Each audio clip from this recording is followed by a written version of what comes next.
approach and how you're tonight? Yeah, proud of the guys. This game was a scary game. Every game is scary for different reasons, and tonight's game was scary because you're coming off of a quality road win and you're worried about having a letdown against a team with 7 wins. And I thought for the most part our guys did a really good job of approaching it the right way. Nicola was phenomenal tonight from beginning to end. We had 12 blocks tonight, so I had a lot of activity, but it was a good win for us just because we handled our business. How impressed are you with the consistency of this team to handle some of those types of games? I think it's near perfect, if not perfect, against teams with losing records this season. Yeah, I mean, that's if you want to be a really good team, you have to win the games you're supposed to win. And, we never play records. We don't go into a team meeting and say they're 7 and whatever. We talk about Kyle Kuzma and Jordan Poole and Gafford and Bagley and the shooting off the bench. But the fact that we have won the large majority of the games against teams below 500 speaks to understanding who we are and what we're trying to accomplish. So, and that's what happens when you're the reigning world champs. You have to be up for those games because you know you're going to get everybody's best.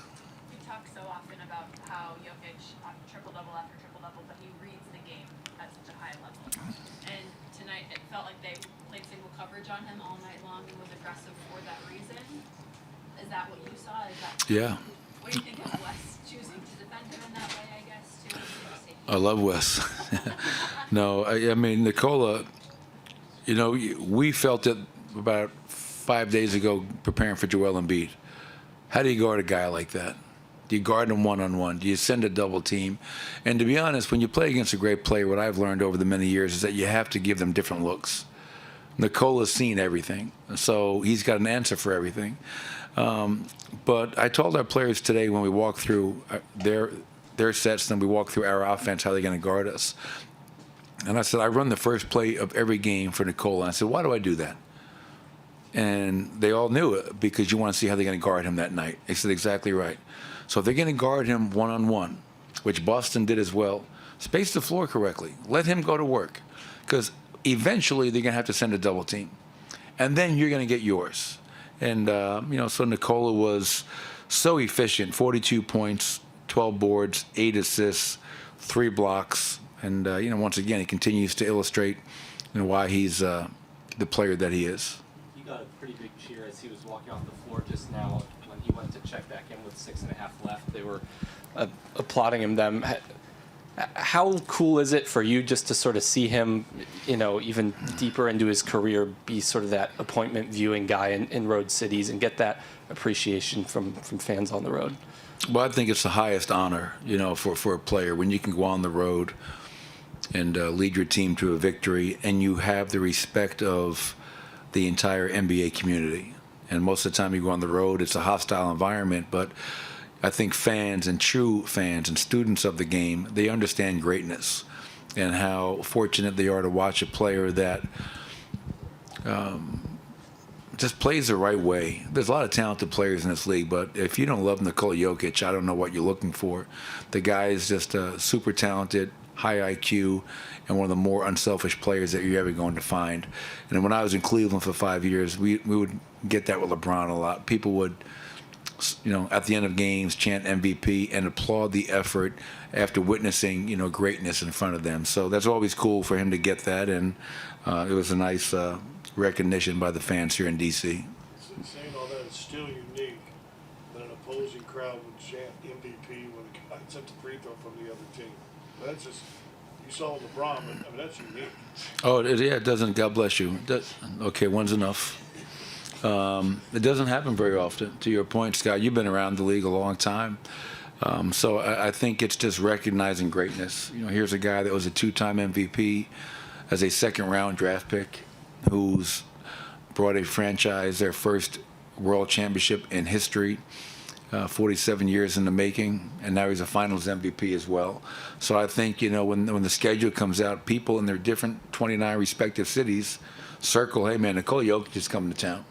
I'm going to take my kid to go see him play because it's that kind of an opportunity. So, yeah, tremendous, and again, really thoughtful of the fans to give him that love and recognition. What are you going to tell Nikola after the game tonight?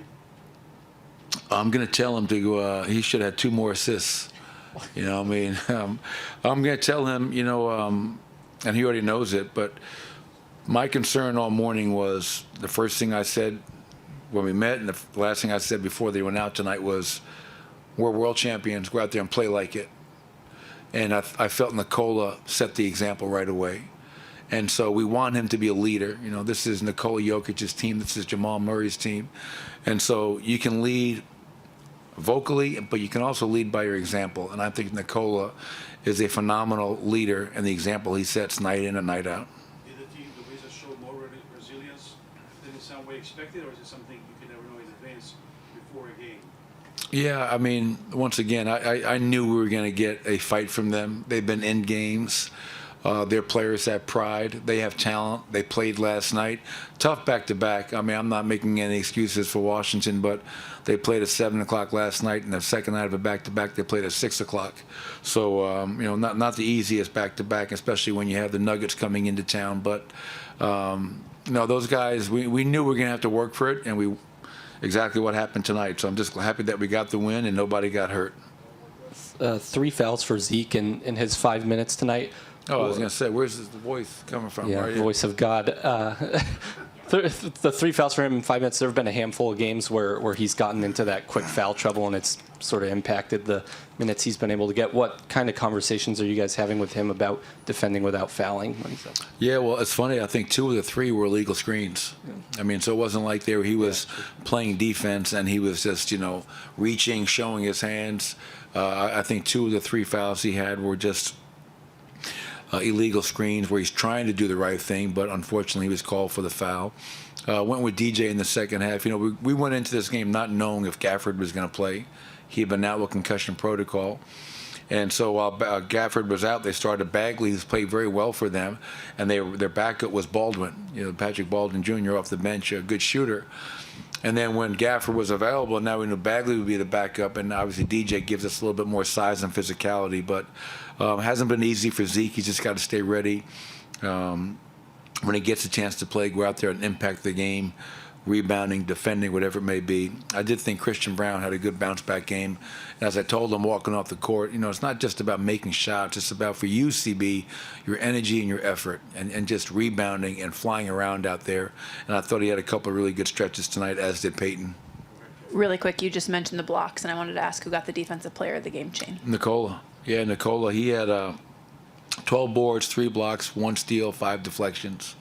And I know there's a lot of people out there, there's a segment that say, no, you can't win a championship with Nikola as a center, and he's not a good defensive player. And I think that's just that's the eye test, because he doesn't touch the top of the backboard. But if you watch him every night and the impact he has on that end, it's real. And he earned it tonight. Thank you. Thanks, everybody.